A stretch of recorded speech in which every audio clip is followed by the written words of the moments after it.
commercialization, and the background of, what are your skills as a principal investigator in your team, and also the budget. And I covered this, the odds already.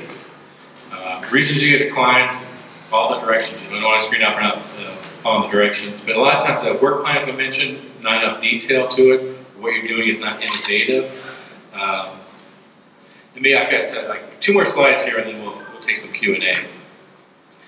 If you are declined, you can get feedback. Say for the review panel, like NSF review panel, there's 4 people. They'll give you comments. And in my case, when I was declined the first time around, I took the comments, resubmitted 6 months later, made some improvements, and I was successful the second time around. And I've had a lot of clients do that. So you can reapply. You have to make some major changes typically, but you can reapply. And then additional funding. This key thing here, I talked about that gap between phase 1 and phase 2. There's funding called phase 1B, where they can help you survive during that period of time. And the other major funding I'll mention real quickly is just the phase 2B funding. They'll match third-party investors. A lot of agencies, NSF will do up to $1 million, 50 cents on the dollar. So if you get an angel investor for, say, $1 million, you can get another $500,000 in funding from NSF. And it's a way to leverage the money, so you can talk to the investors and say, I've got some money I can leverage things through the federal government. And there used to be state matching funds in California. We don't have that anymore. And I've kind of covered some of these reauthorization stuff. But so, in conclusion, it's $2.5 to $3 billion, and it's actually increasing each year. The budget is going up a little bit for SBIR. It's available. Key things are it's got to be innovative R&D, so it's not straightforward, engineering work or software development. It has to have some degree of risk. And then some of the keys to success we talked about is you got to respond to the needs of the agency, respond to the topics they're looking to fund, and you have to show that commercialization plan, how you plan to get to the market. So that's very important nowadays. And have that detailed technical work plan. Don't have a one-page work plan, and then you have a team that has the credentials that can do it. Now, the principal investigator. You don't have to have a PhD or anything. I was the principal investigator in my grant. I just have a BS degree in engineering sciences, MBA. It was a PI, so there's no formal requirement. But the people reviewing these, a lot of times, are PhDs, and they do look at the credentials of who's doing that. So with that, I'll wrap that up, and we'll probably have some more. We can do some more Q&A now, I think. Sure. Thank you, Chuck. Let's hear for Chuck. Now, we'll do some Q&A. If you guys have any questions, just raise your hand. I will come to the microphone. You stand up and ask your questions. Sounds good? Okay. Let's start from this side. Chuck, that was helpful information. I want to ask you, are there any stories, any inspirational stories that you could tell us? Things that really work like magic? Some inspiration in the room. Any stories you could share? Oh, I remember specific clients. Well, the ones I mentioned, like the client I worked with at the incubator and the gentleman who developed that patch. I guess the inspiration I see is a lot of these are just small companies that start out. You can apply basically as one person, and then you don't have to meet like the PI requirement until you actually awarded it. So inspiration and the stories is a lot of these people are just starting out 1, 2, or 3 people operations to get started.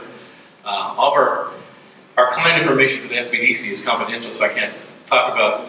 What I like to do a lot of these times, we'll bring in a success story to talk about afterwards, but we can't release information about specific clients unless we get the release from them. So. Next question. So my question is more about budgets. As you apply for different phases, do you have to make sure your budget is aligned with the grant? Yeah, okay, good question. So the question is, as you apply for different phases, you have to make sure the budget is aligned with the grant. And one of the key things, again, this is government contracting. So you have to have an accounting system that's what's called DCAA compliant. That's usually the audit agency would be DCAA for this, a lot of these. And what that means is you have to have an accounting system that can segregate direct and indirect costs. So you usually have to pool the indirect costs and do all that. So a typical accountant or CPA is not going to be familiar with government contracting. So I usually suggest you talk to someone who's familiar with government contracting, even specifically around SBIR type government contracting. In phase 1, it's not quite as important. Phase 2, they expect you to be an expert in it. And then the other thing, I don't know if this is part of your question too, as far as the budget, is what they look at. A couple of things, they want to make sure the budget matches the work plan. So you don't have too much work plan and too little budget, or you have too much budget and too little work plan. Now you could actually, some strategies that some companies take in phase one is actually over-deliver. So you actually do a lot more in phase one to help increase your odds of getting through phase two. So you might end up spending your own outside money to do additional work.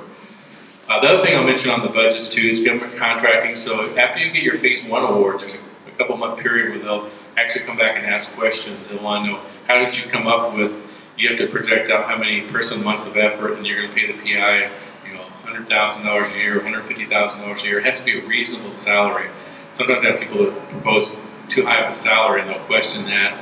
And then you have to justify other positions. I know in my grant, I had some CAD designers in there, so I had to come back and get a salary survey from Autodesk or something, to justify this is what a typical CAD person would be paid. So you have to have backup for what you're proposing in the grant.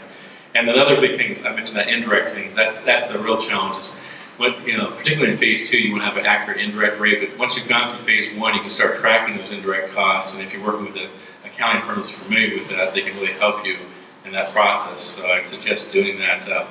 You can use QuickBooks. I did QuickBooks, and you can buy these basically a chart of accounts that would be compliant.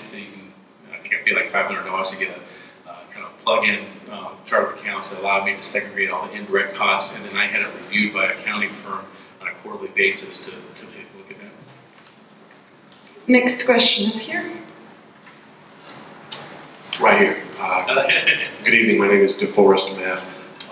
Could you tell me just a little bit about now that you've stepped your construction, your stairs, that product through the process?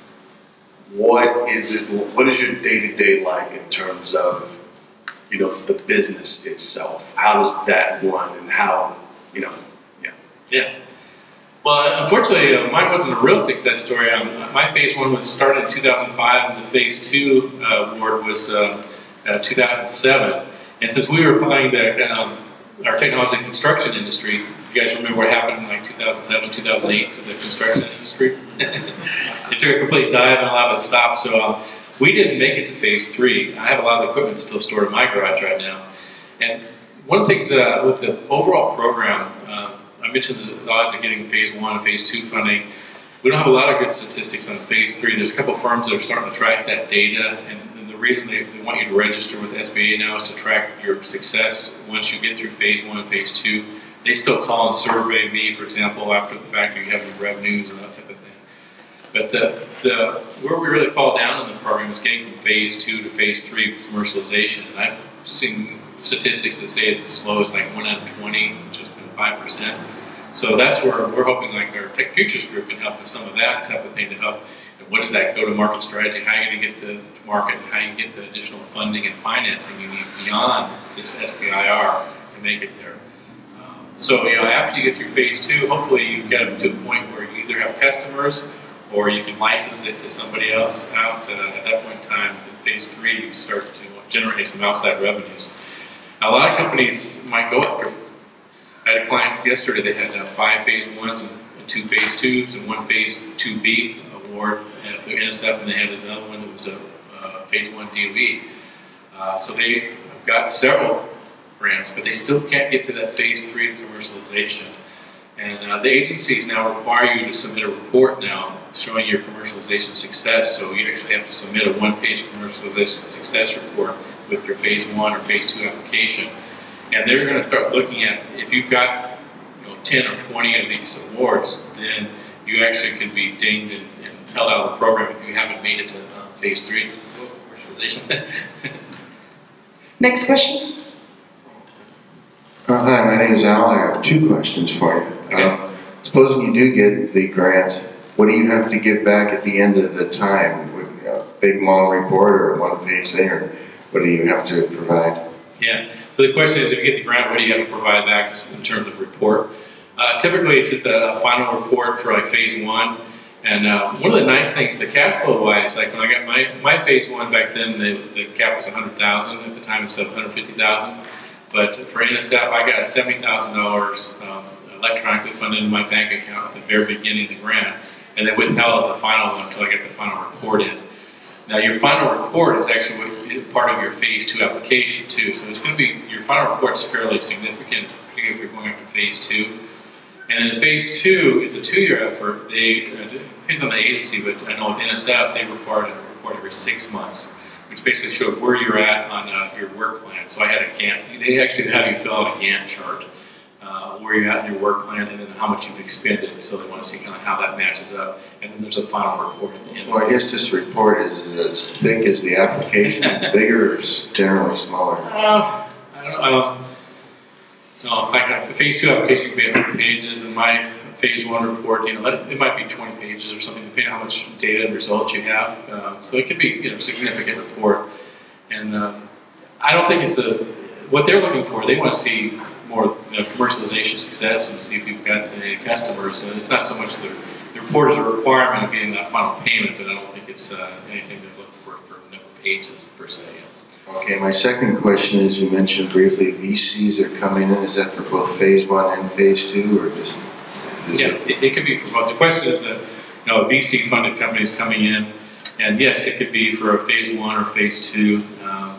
And the problem, I guess, they're worried about this. It's going to crowd out, the really truly small, one-person business that just have the idea and want to get funding. And you don't have to go to phase 2. I mean, you could go straight from phase 1 to commercialization. So they'd love to see that. So if you already have some VC funding, maybe you could get some additional funding for doing the initial benched out prototype and then prove feasibility, then you go straight to commercialization. That's fine. I guess the application still goes like the NSF or something. It doesn't go straight to a VC. It goes straight to the NSF, and they partner with the VC to. Oh no, the question, the application goes to NSF or whatever agency it is, and then your company, you might have a VC investor in your company, so they wouldn't be involved in talking to NSF directly. The only time it would get involved would be on the phase 2B I mentioned. They usually want to see some sort of letter of commitment from someone who's going to invest in your company, whether it's angel or VC. Like for NSF, up to $250,000, you don't have to do a whole lot, but $250,000 to $500,000, you actually have to fly back to Washington, D.C. And typically, you're going to bring your investor with you too, probably, to talk with them. They want to see that they have a serious investor at that point in time. That's for the larger dollar amounts. Yeah, so I mentioned before that I have a product offering for 4 products. It's actually a multi-language keyboard. So I guess my question was about budget. We've done a lot with very little money, and I wonder if it's better to kind of ask for less or more money. If asking for less money increases chances of success of being accepted into the program, and if so, how low you think is too low? So the question is, should you submit for the full amount? Say it's $150,000, you submit for less than that. You want to submit for the full amount because they don't give you any additional points to score for. So if you come in at $100,000 versus someone else comes at $150,000, they don't give you additional points to score. So every proposal I see is always the full amount, or it's $149,950. So you basically want to ask for the full amount. Okay. And if I have an application and I would like for somebody like you to review it, what would you suggest? Yeah. So the process is with our TechFuturesGroup, you have to actually apply. If you go to techfuturesgroup.org, and Jerry's our director here too, and then we typically, as a team, get together and review proposals and make sure you have people come in and pitch, and maybe we have 8 people and we select, 2 or whatever out of those to actually become TechFuturesGroup members. The problem is we have somewhat limited resources. We're a fairly small group, but how many advisors do we have? 8 or 9? Yeah, 9 advisors. But once you become a TechFuturesGroup client, then you'll be assigned to what's called an entrepreneur in residence, which is kind of a generalist that can help you out. That's going to be the first point of contact, and that's going to be the primary person you're going to work with. They can then do a referral out to any of the specialists, like myself, the IP specialists. So they might refer them to me, and then I would send them back to the entrepreneur in residence. That's the primary person that's overseeing, working with that client. Next question. Hi, Chuck. How you doing? I work for USF, and if the PI can I apply the grant straight and the money go to my PI, or does it go to me as a small business, the STAR? So making sure I understand. So the grants always go to the small company, even the STTR. So the grants from one of the agencies go to the small company business. And the business, then, in the case of STTR, has to negotiate with the university as a subcontractor and put together what they call a cooperative research agreement. And that would spell out everything from who owns the IP, that you're bringing into the project, who owns the IP that's developed during the project.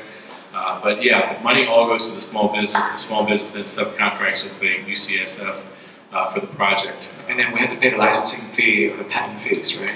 Yeah, so and each one of the universities is a little bit different how they handle it. I know in my case, I went to University of Utah, and their tech transfer office is pretty flexible. They didn't require a lot of upfront money from me. We negotiated the actual licensing amount, and then you have to figure out how to pay the patent maintenance fees, and then also, as part of that, you're negotiating milestones. They want to make sure that you're making some commercialization milestones as you're going along. So all that would have to be negotiated with the tech transfer office for whatever. If it's a technology that the university owns, it's patented by the university. But I found a lot of them pretty flexible. They know that these are small businesses, so they don't have a lot of money for upfront fees or even for the maintenance fees. So a lot of it's built in more the back end. A lot of times for the small businesses. Thank you. Next question. Hi, my name is Dhaval, and I have a couple questions. One is, can we get these slides that you presented today? Yes. I can email them to me. I don't know what the best process of doing that. I guess, let's see, we could probably, if you want to contact me or Jerry, we could figure out how to do that. And I've got some business cards, and if you want to let me know if you'd like to sign them. Sure. Yeah. Now, the second question is, as we take help from SBI and the TechFuturesGroup and all that, I mean, how do we protect ourselves from a non-disclosure standpoint, or? Well, we don't typically, the TechFuturesGroup or the SBDC, we typically don't sign non-disclosure agreements. We see so many different clients. And then, for SBIR too, the agencies, they don't sign any non-disclosure. Now, everything is, you can market your section of your application as confidential. And the people reviewing these, the reviewers have to sign something saying that they keep it confidential. And you can actually, like with NIH, you can say, these are the people I want to exclude from reviewing my proposal. So if there's people you think might be competitors or someone else, you can list people you want to exclude from reviewing the proposal. So that's one way to protect as well. But like when you say, like, for example, you mentioned something about you having resident attorneys if you need help, like financial experts or whatever the case may be. Is there an umbrella agreement? You said SBA does not have any sort of agreement whatsoever, right? Well, we have, when you become just any SBDC client, there's a request for services form that the SBA requires that the client sign, and it says a couple things. It says you're not going to hold us responsible for giving you bad advice, and it also says that we have to keep all the information confidential. Like I couldn't share success stories with our clients unless we get a signed release form, that type of thing. So we have that, and then we can't give legal advice, or our IP people are giving legal advice, they're giving general information, I guess. I don't know, Jerry, if there's anything you want to add to that. Yeah. That's about it. Thank you. Next question. Hey, if commercialization is the goal, is it your organization's goal once you take someone on as a client to get them, whatever, from phase 1 or phase 2? Do you take it upon yourself to prepare or to find angel or VCs? Yeah, we don't prepare you, but we do have specialists that can help you prepare for, say, pitching to the angel and VCs.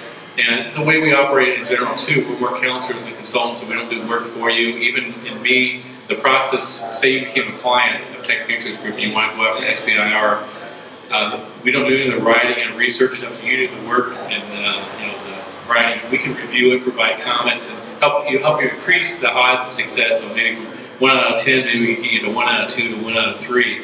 And our motivation for seeing you succeed in getting phase 1 or phase 2, the way we're measured, the SBA gives us metrics, and we have to meet capital infusion requirements. So capital infusion for us includes debt financing, equity, and grants. I think Jerry mentioned earlier too. So we have our metrics that we're measured by. So that's our, we want to see you succeed because we have our metrics that we need to meet as well. Yeah, jobs created is another big one. Next question.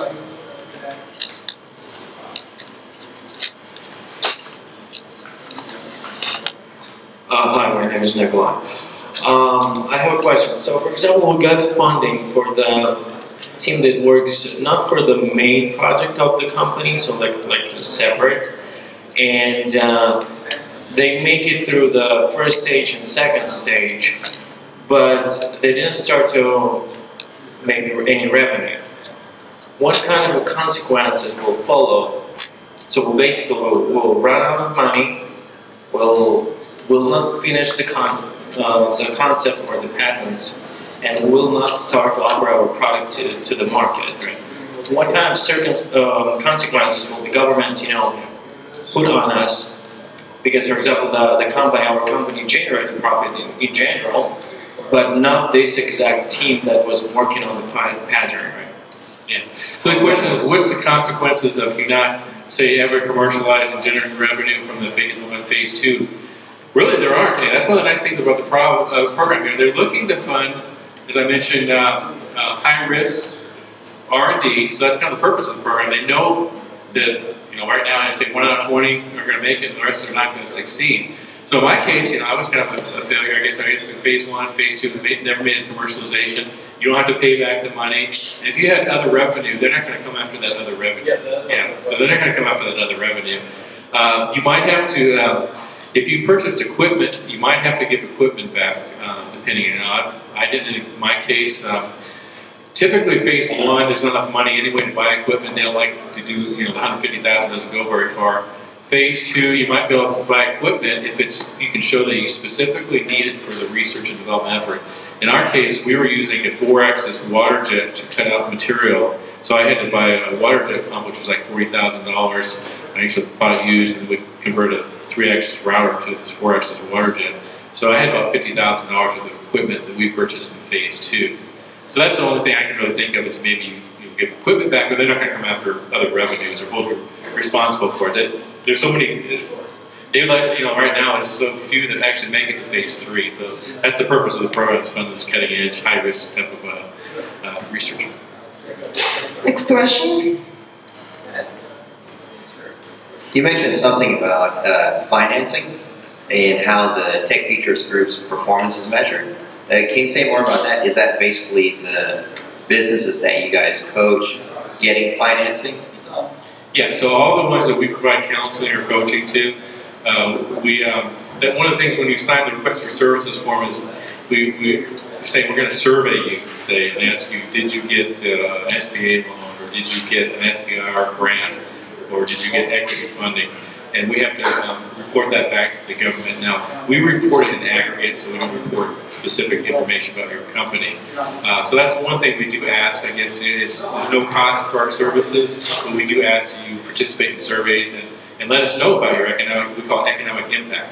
So that's what we want to see. If you hire somebody or generate revenues or new loans, we want to collect that data and track it. And again, we keep it all confidential and it's just reported in aggregate, so we don't tell people you got a specific loan from a certain bank. More questions? How do venture capitalists feel about high risk? Because most of these are high risks, and how many of those that make it through the phase 2 actually get venture capital backing? Is there like a rough percentage number? Yeah, that's a good question. The question is, how do venture capitalists feel, I guess, about this program, and how many statistics for, say, they go through phase 1, phase 2, and get the VC funding? I don't know the answer to overall. There's a company called Innovation.com out of Massachusetts, and it's N-O with INKNOW.com.